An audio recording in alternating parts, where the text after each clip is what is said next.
Hello guys, current affairs funda में आप सभी का स्वागत है। मैं हूं आपके साथ अभिषेक शर्मा और आज के इस वीडियो सेशन में हम 18 जून तक के सभी इंपॉर्टेंट करंट अफेयर्स कवर करने वाले हैं। हमेशा की तरह आप इस वीडियो को अंत तक जरूर देखिएगा, आज भी आपको काफ़ी कुछ जानने के लिए मिलेगा। सेशन की शुरुआत क्वेश्चन ऑफ द डे से करते हैं। पूछना है कि भारत ने म्यांमार के किस शहर में एक गहरे समुद्री बंदरगाह को वित्त पोषित और संचालित किया है। India has funded and operates a deep sea port in which city in Myanmar. Options हैं बागो, सितवे, यंगून या फिर थैनलिन। तो महत्वपूर्ण क्वेश्चन है, जल्दी से आप आंसर कर दीजिए, फिर हम आगे बढ़ते हैं। और इसी तरह क्वेश्चन यदि आप प्रैक्टिस करना चाहते हैं तो हमें टेलीग्राम पर जरूर ज्वाइन करें। करंट अफेयर्स फंडा नाम से हमारा टेलीग्राम चैनल है।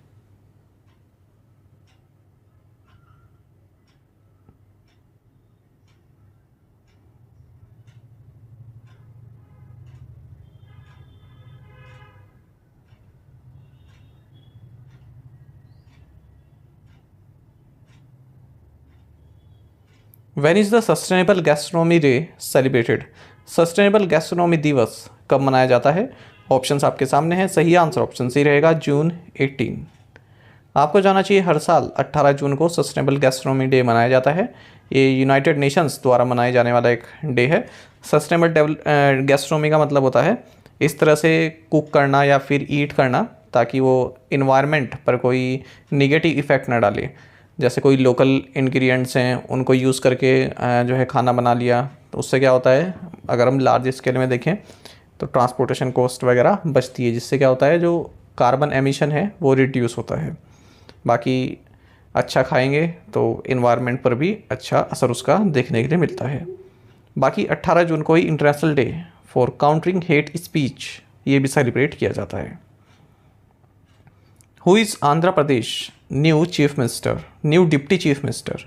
आंध्र प्रदेश के नए उप मुख्यमंत्री कौन हैं? ऑप्शंस आपके सामने हैं। सही आंसर ऑप्शन बी रहेगा, पवन कल्याण। आपको जाना चाहिए कि आंध्र प्रदेश के चीफ मिनिस्टर चंद्रबाबू नायडू ने अनाउंस किया है कि पवन कल्याण ये आंध्र प्रदेश के नए डिप्टी चीफ मिनिस्टर होंगे और इनके पास जो मंत्रालय दिए गए हैं वो minister of Panchayati Raj and rural development, environment, forest, science and technologies, ये सभी मंत्रालय भी इन्हें दिए गए हैं। बाकी आपको जानना चाहिए कि पवन कल्याण आप जानते होंगे तेलुगु एक्टर हैं और जन सेना पार्टी के जो है प्रेसिडेंट हैं। इनकी पार्टी है जन सेना party. Who is the union minister of parliamentary affairs? केंद्रीय संसदीय कार्य मंत्री कौन है? ऑप्शंस आपके सामने हैं। सही आंसर ऑप्शन बी है, किरण रिजिजू। तो भारतीय जनता पार्टी लीडर किरण रिजिजू ये union minister of parliamentary affairs बनाए गए हैं, संसदीय कार्य मंत्री बनाए गए हैं। और इन्हीं के साथ जो संसदीय कार्य राज्य मंत्री जो बनाए गए हैं यानी कि union ministers of state in the ministry of parliamentary affairs, ये अर्जुन राम मेघवाल हैं और डॉक्टर एल मुरुगन हैं। बाकी आपको जाना चाहिए 2024 का जो लोकसभा इलेक्शंस है उसमें mister Kiran Rijiju Arunachal west constituency से चुनकर आए हैं। Who has been appointed director general of federation of Indian chambers of commerce and industry, FICCI? Federation of Indian chambers of commerce and industry यानी कि फिक्की का महानिदेशक किसे नियुक्त किया गया है? ऑप्शंस आपके सामने हैं। सही आंसर ऑप्शन ए रहेगा, ज्योति विज। आपको जाना चाहिए कि federation of Indian chambers of commerce and industry यानी कि फिक्की इन्होंने अनाउंस किया है कि ज्योति विज हमारी डायरेक्टर जनरल रहने वाली हैं। फिलहाल ये एडिशनल डायरेक्टर जनरल हैं फिक्की में। फिक्की की बात करते हैं, इसकी स्थापना 1927 में महात्मा गांधी की एडवाइस पर जी.डी. बिरला और पुरुषोत्तम दास ठाकुर दास द्वारा की गई थी। ये फिक्की जो है largest, one of the oldest and apex business organization है इंडिया में। कॉरपोरेट सेक्टर चाहे वो प्राइवेट हो, पब्लिक हो, इंक्लूडिंग एसएमईज और एमएनसीज से इसकी मेंबरशिप रहती है, मतलब यहाँ सभी के लोग इसमें मेंबर रहते हैं। फिलहाल इसका हेडक्वार्टर्स कहाँ है? न्यू दिल्ली में। फिक्की का कई बार पूछा जाता है एग्जाम में, तो याद रखिएगा डायरेक्टर जनरल हो गए या फिर प्रेसिडेंट हो गए। प्रेसिडेंट कौन है? Anish Shah. Who has been appointed as new secretary in competition commission of India, CCI? भारतीय प्रतिस्पर्धा आयोग में नए सचिव के रूप में किसे नियुक्त किया गया है? ऑप्शंस आपके सामने हैं। सही आंसर ऑप्शन डी रहेगा, इंद्रपाल सिंह बिंद्रा। देखिए इंद्रपाल सिंह बिंद्रा इन्हें नया सेक्रेटरी नियुक्त किया गया है कंपटीशन कमीशन ऑफ इंडिया में। इनकी अपॉइंटमेंट 3 साल तक के लिए रहने वाली है और इस पोस्ट पर बिंद्रा अनुपमा आनंद को रिप्लेस कर रहे हैं। CCI की अगर हम बात करें तो ये चीफ नेशनल कंपटीशन रेगुलेटर है, इंडिया में एक स्टैट्यूटरी बॉडी है, मिनिस्ट्री ऑफ कॉर्पोरेट अफेयर्स के तहत आती है और भारत में जो कंपटीशन एक्ट 2002 है उसको लागू करने के लिए ही रिस्पॉन्सिबल संस्था भी है। कोई भी देश में हमारा कोई कंपटीशन बना रहे, कोई एजेंसी ऐसा ना हो कि उसी की मोनोपोली चल रही हो, या फिर जो एंटिटी मर्ज होती हैं, ठीक है, उनका भी जो है यही अप्रूव करती है, और इस तरह से करती है कि अगर वो मर्ज हो जाएं तो मार्केट पे केवल उन्हीं का ही कंट्रोल ना हो। तो ये सब चीज़ें मतलब मार्केट में जो है कंपटीशन बना रहना चाहिए, उस चीज़ को सुनिश्चित करती है एजेंसी। और इस कमीशन की स्थापना 14 अक्टूबर 2003 को हुई थी। हालांकि फुली फंक्शनल ये मई 2009 में हुई, जब धीरेन्द्र कुमार इसके फर्स्ट चेयरमैन बने। करंट चेयरपर्सन है रवनीत कौर। और आपको बता दें, इसमें जो बोर्ड होता है उसमें एक चेयरपर्सन होते हैं या होती हैं, और 2 से कम और 6 से ज़्यादा मेंबर्स इसमें नहीं होते। सेंट्रल गवर्नमेंट द्वारा ये अपॉइंट किए जाते हैं। Which organisation entered its name into the Limca book of records for most people at a public service event at multiple venues? किस ऑर्गेनाइजेशन ने एक सार्वजनिक सेवा कार्यक्रम में अनेक स्थानों पर सर्वाधिक लोगों के एकत्रित होने पर अपना नाम Limca book of world records में दर्ज कराया? सही आंसर ऑप्शन सी है, इंडियन रेलवेज। देखिए, इंडियन रेलवेज ने अपना नाम लिम्का बुक ऑफ रिकॉर्ड्स में दर्ज करा लिया है। क्यों? For most people at a public service event at multiple venues. कोई पब्लिक सर्विस इवेंट था, मल्टीपल वेन्यूज़ में जो है काफ़ी लोग वहाँ पर एकत्रित हुए, तो इस वजह से लिम्का बुक ऑफ रिकॉर्ड्स में इनका नाम दर्ज हो गया है। तो मिनिस्ट्री ऑफ रेलवेज ने 26 फरवरी 2024 को एक इवेंट ऑर्गेनाइज किया था, जिसे 40,19,516 लोगों ने अटेंड किया 2140 वेन्यूज़ पर। तो ये इवेंट जो था, ये प्रधानमंत्री नरेंद्र मोदी द्वारा उद्घाटन किए गए थे। कई सारे रेलवे स्टेशंस और कुछ रेलवे ब्रिज के ऊपर जो रोड होती है, ठीक है, उनको भी इनॉग्रेट किया गया था। Which Indian museum has been added to the most beautiful museums list by Prix Versailles Award for Architecture and Design? और ये कब की बात है? 26 फरवरी की बात है, ठीक है, तब ये इनोग्रेशन वगैरह हुए थे। तो उसी को देखते हुए लिम्का बुक ऑफ रिकॉर्ड्स ने इन्हें जो है अपने उसमें शामिल किया है। Which Indian museum has been added to the most beautiful museums list by the Prix Versailles Award for Architecture and Design? Prix Versailles award architecture और डिज़ाइन द्वारा किस भारतीय संग्रहालय को सबसे खूबसूरत संग्रहालय की सूची में जोड़ा गया है? सही आंसर ऑप्शन ए है, स्मृति वन। आपको जाना चाहिए, गुजरात का जो Smriti Van earthquake memorial museum है, इसे one of the world's 7 most beautiful museums में शामिल किया गया है Prix Versailles award for architecture and design द्वारा, जो कि एनुअली यूनेस्को द्वारा प्रेजेंट किया जाता है। आपको बता दें, स्मृति वन फर्स्ट म्यूजियम है इंडिया में जिसे इस तरह का इंटरनेशनल रिकॉग्निशन प्राप्त हुआ है। और अगर हम इसके बारे में और जानकारी प्राप्त करें तो Smriti Van earthquake memorial and museum, ये जो 2001 में गुजरात अर्थक्वेक आया था तो उनके विक्टिम्स को डेडिकेटेड है, और भुजियो हिल, भुज कच्छ डिस्ट्रिक्ट गुजरात में ये स्थित है। 7 ब्लॉक्स हैं इसमें, अलग अलग 7 डिफरेंट थीम्स डिस्प्ले करते हैं। इसका इनॉग्रेशन 28 अगस्त 2022 को प्राइम मिनिस्टर नरेंद्र मोदी द्वारा किया गया था। Who has been awarded the V. Santaram Lifetime Achievement Award? V Shantaram lifetime achievement पुरस्कार से किसे सम्मानित किया गया? सही आंसर ऑप्शन डी है, सुबिया नलामुथु। देखिए, 18th Mumbai international film festival ने जो illustrious wildlife film maker हैं सुबिया नलामुथु, इन्हें V Shantaram lifetime achievement award से सम्मानित किया है। जो doctor V Shantaram lifetime achievement award है, ये हर साल मुंबई इंटरनेशनल फिल्म फेस्टिवल के दौरान दिया जाता है किसी भी फिल्म मेकर को जिसने एक्सेप्शनल कंट्रीब्यूशन दिया हो डॉक्यूमेंट्री फिल्म्स में, और 10 लाख रुपीज़ का कैश अवार्ड इसमें प्राप्त होता है। इससे पहले ये अवार्ड श्याम बेनेगल, विजया मूले और भी अदर प्रोमिनेंट फिल्म मेकर्स हैं, उन्हें दिया जा चुका है।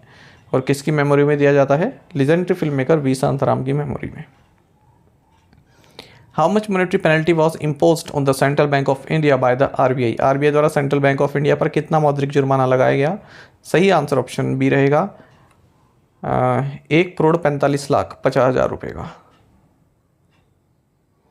देखिए, रिजर्व बैंक ऑफ इंडिया ने 1,45,50,000 रुपये की मॉनेटरी पेनल्टी लगाई है सेंट्रल बैंक ऑफ इंडिया पर for non compliance with certain directions issued by RBI on loans and advances, statutory and other restrictions and customer protection limiting liability of customers in unauthorised electronic banking transactions. अब देखिए, जैसे ये जो है Central Bank of India पर लगा है, ठीक है। तो इस तरह के जब बैंक्स पे लगता है ना, एक तो रीजनल रूरल बैंक्स होते हैं, ठीक है, वो आपके लिए इतने महत्वपूर्ण नहीं रहते, हालांकि मैं आपको कवर कराता हूँ पर वो इतने महत्वपूर्ण नहीं रहते। लेकिन अगर कोई पब्लिक सेक्टर बैंक पर लग रहा है या फिर प्राइवेट सेक्टर बैंक पर लग रहा है जुर्माना, तो आपके लिए महत्वपूर्ण होता है। अब आपके मंथ जो है ना काफ़ी महत्वपूर्ण चल रहे हैं, जून, जुलाई, अगस्त, सितंबर, ठीक है, ये महत्वपूर्ण मंथ है। तो इसकी करंट अफेयर आपको अच्छे से पढ़नी है। अब आपने अगर पिछला कुछ नहीं पढ़ा है, मेरी बात ध्यान से सुनिए, अगर आपने जनवरी से लेकर मई तक के करंट अफेयर आपके स्ट्रॉन्ग नहीं है तो उन चीज़ को बाद में करना। अभी जून देखिए आधा ही निकला है, ठीक है। अभी से अपनी जून पे कमांड करिए, 1 से लेके अब तक की जून, जो 15-16 जून तक सभी करंट अफेयर्स पढ़ लीजिए। सुबह उठिए, जल्दी जल्दी निपटाइए उन्हें, ठीक है। 2-3 घंटे में आपका 1 महीने का जो है पूरा हो जाएगा कवर, ठीक है। मल्टीपल रिवीजन किए और अपने आप को जो है साथ में लाइए, जो हमारी डेली क्लास लग रही है इसके साथ में लाइए, तभी आप मेंस की तैयारी अच्छे से कर पाएंगे, आरआरबी, पीओ या फिर क्लर्क वगैरह के जो एग्ज़ाम होंगे मेंस के उसमें, ठीक है। अभी आपके पास समय है, अभी साथ साथ चलिए और लास्ट में देखिएगा आपकी परफॉर्मेंस कितनी अच्छी हो जाएगी। आप पाएंगे कि करंट अफेयर्स तो मेरा साथ साथ अच्छे से तैयार हो गया, लास्ट में कोई लोड ही नहीं बचा। तब आप क्या कर पाएंगे, दूसरे सब्जेक्ट्स पर अच्छा ध्यान दे पाएंगे, ठीक है। इसलिए मैं आपको बता रहा हूँ अभी भी समय है। अगर आप मेंस की तैयारी करना चाहते हैं बैंक एग्ज़ाम्स की, तो जून से स्टार्ट कीजिए अभी से, ये महत्वपूर्ण मंथ्स हैं आपके लिए। 1 से लेके 15 जून तक का बिल्कुल निपटा लीजिए और फिर हमारे साथ साथ आ जाइए, फिर डेली जो पढ़ाया जाएगा उससे अपना कंठस्थ करते चलिए। चलिए अगली देखते हैं। रिजर्व बैंक ऑफ इंडिया ने मॉनेटरी पेमेंट लगाई है 96.40 लाख रुपीज़ की बांग्लादेश के जो सोनाली बैंक है इसके ऊपर। बांग्लादेश का है सोनाली बैंक ना, भारत में ही ब्रांचेज हैं इसकी। तो 96.40 लाख रुपीज़ की मॉनेटरी पेनल्टी लगाई है इसने, क्योंकि नो ईयर कस्टमर डायरेक्शंस 2016 को फॉलो नहीं किया है। और कोई भी अगर आपका डाउट होता है तो टेलीग्राम पर मुझे मैसेज कर सकते हैं, ठीक है। कई लोगों के मैसेज आते हैं, तो कोई भी पढ़ाई से संबंधित कोई दिक्कत हो मुझे बताइए, ठीक है। पढ़ने में कोई दिक्कत हो रही हो या करंट अफेयर संबंधित, तो मैं उसको कोशिश करूँगा कि निवारण उसका हो सके। रिजर्व बैंक ऑफ इंडिया ने Purvanchal cooperative bank limited Ghazipur Uttar Pradesh, इसका लाइसेंस कैंसिल कर दिया है। तो लाइसेंस कर दिया है, तो अब जो deposit insurance credit guarantee corporation है वो क्या करेगा, 5 लाख रुपए तक का जो है डिपॉजिट जो कस्टमर्स है उनको देगा। Where did the Ukraine peace summit take place, Ukraine शांति शिखर सम्मेलन कहाँ आयोजित हुआ? ऑप्शंस आपके सामने हैं। सही आंसर ऑप्शन डी रहेगा, स्विट्जरलैंड। आपको जाना चाहिए 78 कंट्रीज, जिसमें यूक्रेन भी रहा और 4 यूरोपियन इंस्टीट्यूशंस भी शामिल रहे।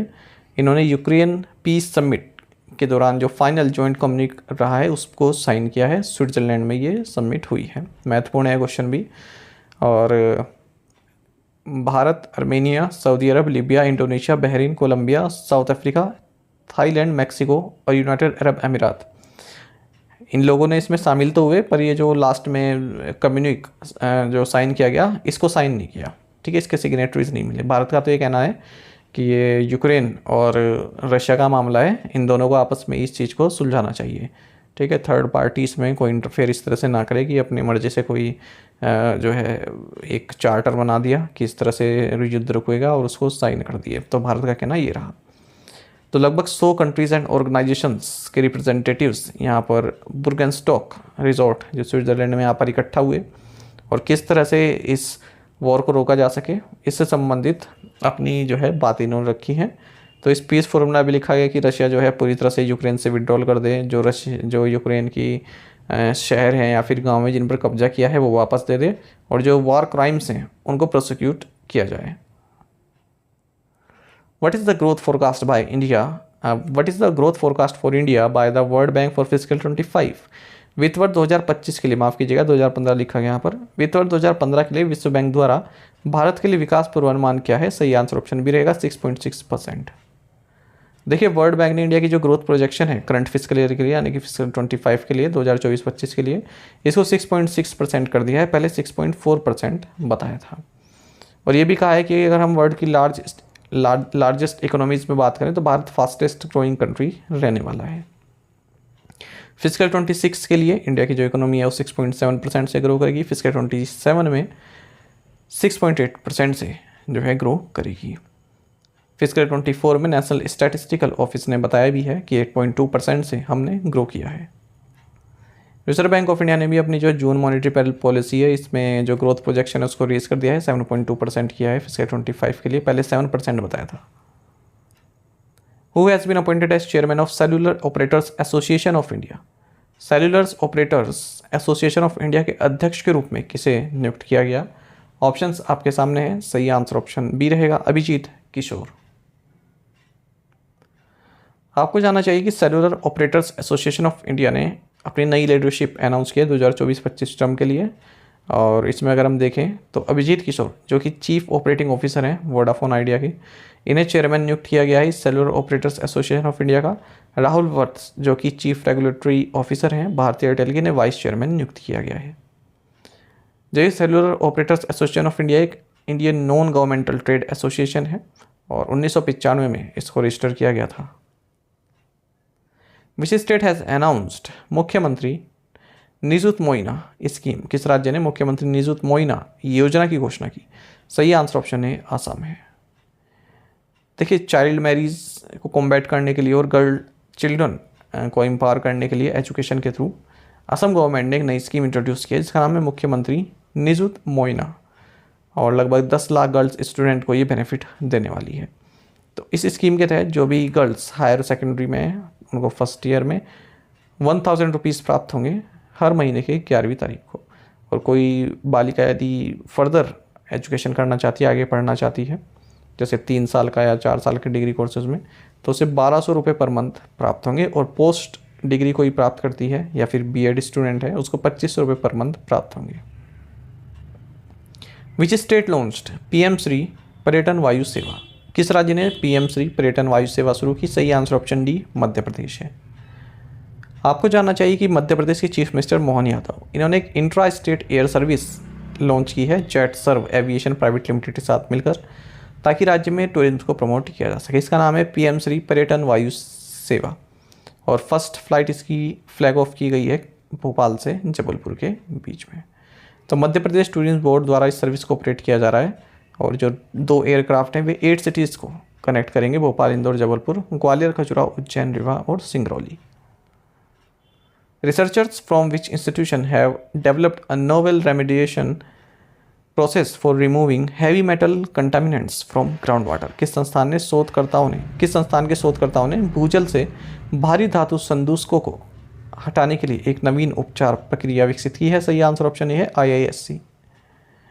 देखिए, central for sustainable technologies Indian institute of science Bengaluru के रिसर्चर्स ने एक नई रेमेडिएशन प्रोसेस जो है डेवलप किया है, जिसके तहत जो हैवी मेटल कंटामिनेंट्स हैं जैसे आर्सेनिक जो ग्राउंड वाटर में पाए जाते हैं उनको रिमूव किया जा सकता है।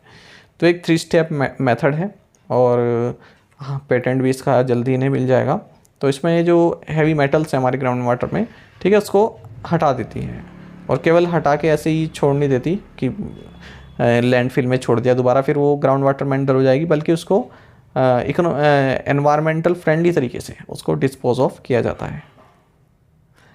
और इसके लिए रिसर्चर्स जो है इनरैम फाउंडेशन और अर्थवॉच के साथ मिलकर कार्य कर रहे हैं, ताकि भागलपुर बिहार और चिक्काबल्लापुर कर्नाटक में इस सिस्टम को डिप्लॉय किया जा सके। Year 2025 will be celebrated as, वर्ष 2025 को International Year of Quantum Science and Technology के रूप में मनाया जाएगा। आपको जानना चाहिए यूनाइटेड नेशंस ने साल 2025 को International Year of Quantum Science and Technology के रूप में डेजिग्नेट किया है, ताकि लोगों तक क्वांटम साइंस और इसकी एप्लीकेशंस की जो है अवेयरनेस हो, इसकी इम्पोर्टेंस पता चल पाए। ये जो रेजोल्यूशन है ये मैक्सिको द्वारा लाया गया था यूनेस्को जनरल कॉन्फ्रेंस में मई 2023 में, और लगभग 60 कंट्रीज़ द्वारा अडॉप्ट किया गया। तो ये महत्वपूर्ण है कि किस कंट्री द्वारा रेजोल्यूशन लाया गया था। आपको बता दें जो 2025 है, ठीक है, ये इसलिए भी स्पेशल है क्योंकि जर्मन फिजिसिस्ट वर्नर आइजनबर्ग, ठीक है, उन्होंने एक पेपर पब्लिश किया था 1 सेंचुरी अगो, जिसमें मॉडर्न क्वांटम मैकेनिक्स की फाउंडेशन रखी गई थी। ठीक है, तो सेंचुरी पूरी हो रही है इसकी, और इसके लिए नोबेल प्राइज़ भी मिला था फिजिक्स में 1932 में क्वांटम मैकेनिक्स के लिए। क्वांटम साइंस का मतलब होता है टाइनी पार्टिकल्स हम इसमें पढ़ते हैं, जैसे इलेक्ट्रॉन हो गया, ठीक है, और प्रोटॉन हो गया, इनके बारे में पढ़ते हैं, ना कि जो लार्ज पार्टिकल्स होते हैं उनके बारे में, बल्कि जो टाइनी पार्टिकल्स होते हैं उनके बारे में पढ़ते हैं वो क्वांटम साइंस में। बाकी आपको जानना चाहिए भारत ने भी नेशनल क्वांटम मिशन लॉन्च किया था अप्रैल 2023 में, जिसे 2023 से 2031 तक इम्प्लीमेंट किया जा रहा है Department of Science and Technology द्वारा। 4 वर्टिकल्स हैं, quantum computing, quantum communication, quantum sensing and metrology and quantum materials and devices. To the point questions and उनके आंसर देख लेते हैं। Whose memoir is title source code my beginnings? Answer is Bill Gates. What was the percentage of Nota votes polled in the 2024 Lok Sabha elections? 0.99%, highest Assam में रहा है। How many of the 80 Lok Sabha seats in Uttar Pradesh did the BJP win this time? 33. Who is the current chief of the United Nations High Commissioner for Refugees? Filippo Grandi. Agriculture and Processed Food Products Export Development Authority facilitated the successful export of the first consignment of MD2 variety pineapples to which country? Answer United Arab Emirates। आप से कई aspirants बिल्कुल सही answer किया। इस तरह से आप पार्टिसिपेट करते रहे। टू बी ऑनेस्ट केवल 3 ही लोगों ने इसमें पार्टिसिपेट किया, ठीक है, और ये तीनों ही लोग जो है डेली पार्टिसिपेट करते हैं कई टाइम से। तो ऐसा मत कीजिए, अपना पार्टिसिपेशन बढ़ाइए। जितने लोग देख रहे हैं कम से कम एक क्वेश्चन का ही आंसर कर दीजिए, वरना इनको लाने का कोई मकसद है बताओ, ठीक है। अब ये क्वेश्चन मैं आपके लिए बहुत अच्छे छाँट के लाता हूँ, इससे आपकी नॉलेज ही बढ़ती है। अब अगर इनको मैं हटा दूं जब आप लोगों का पार्टिसिपेशन ही नहीं हो रहा है तो क्या फ़ायदा है। टू द पॉइंट क्वेश्चन से देख लेते हैं आज के, इनके आंसर आपको करने हैं। When is the Global Wind Day celebrated? Name the world second most valuable company. Which year was celebrated as International Year of Millets? The UN has designated 2024 as the International Year of what? Actually जब तक हमारे पास कोई चीज़ होती है ना उसकी importance नहीं पता चलती, ठीक है, और जब वो हमारे से चली जाती है तब हमको लगता है अरे यार कहाँ गई। जैसे आपने कई बार यूट्यूब पर देखा हो, कोई टीचर है, ठीक है, जब वो पढ़ाता है तो उसके व्यूज़ इतने नहीं आते, हालांकि वो बहुत अच्छा पढ़ा रहता है। कई बार होता है, सब मेरे सामने भी हुआ है, ठीक है, लेकिन हम क्या करते हैं ना वीडियो लाइक करते हैं ना कमेंट वगैरह करते हैं, शेयर तो बहुत दूर की बात है, पर इतना अप्रिशिएट नहीं करते। कई बार क्या होता है फैकल्टी जो है छोड़ के उसको चला जाता है, ठीक है, या फिर किसी और फील्ड में चला जाता है इस तरह। तब हमको लगता है कि यार ये फैकल्टी जो है अच्छा था, ये अब पढ़ा नहीं रहा है ना, तब हमको लगता है कि यार काश इसको सपोर्ट किया होता। ये होता है, मेरे साथ भी हुआ ऐसा कई बार, क्योंकि जब तक मैं इस फील्ड में नहीं आया था पढ़ाने वाले फील्ड में, ठीक है, तब तक मैं भी इतना कुछ नहीं करता था, वीडियो देखी बंद किया और ठीक है। पर अब मेरे को समझ में आ रहा है इस इम्पोर्टेंस का कि जो हमें पढ़ा रहा है उसको भी कितना ज़रूरत होती है इन सब चीज़ की, कि जो है जो सुन रहा है, जो एस्पिरेंट्स हैं वो उसको अप्रिशिएट करें। अप्रिशिएट भी ना करें पर कम से कम जो असाइनमेंट दिया जा रहा है उसको तो कंप्लीट करें।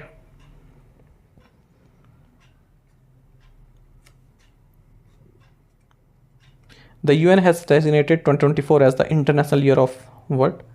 Which year was celebrated as International Year of Sustainable Mountain Development? तो इन 5 क्वेश्चन के आंसर आपको कमेंट बॉक्स में करने हैं। यदि एक क्वेश्चन का आंसर भी आपको आता है तो अभी आप हमें कमेंट बॉक्स में अवश्य बताइएगा।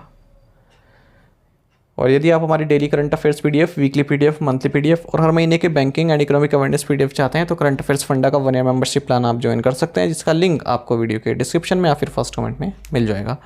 आपको बता दें इस 1 ईयर मेंबरशिप प्लान के तहत जितना भी हमारा PDF कंटेंट है वो हम आपको 1 साल तक के लिए प्रोवाइड कराते हैं, जिसे आप डाउनलोड कर सकते हैं, प्रिंट आउट भी निकलवा सकते हैं। इसके लिए चाहे तो आप करंट अफेयर्स फंडा ऐप को यूज़ कर सकते हैं या फिर अपने लैपटॉप या सिस्टम की मदद से वेब लॉगिन भी कर सकते हैं। कोई भी आपका एग्जाम हो, बैंकिंग, SSC, रेलवे या फिर स्टेट PCS, जहाँ पर भी जनरल अवेयरनेस या करंट अफेयर्स पूछे जाते हैं, सभी एग्जाम्स के लिए हमारा PDF कंटेंट काफ़ी यूज़फुल है।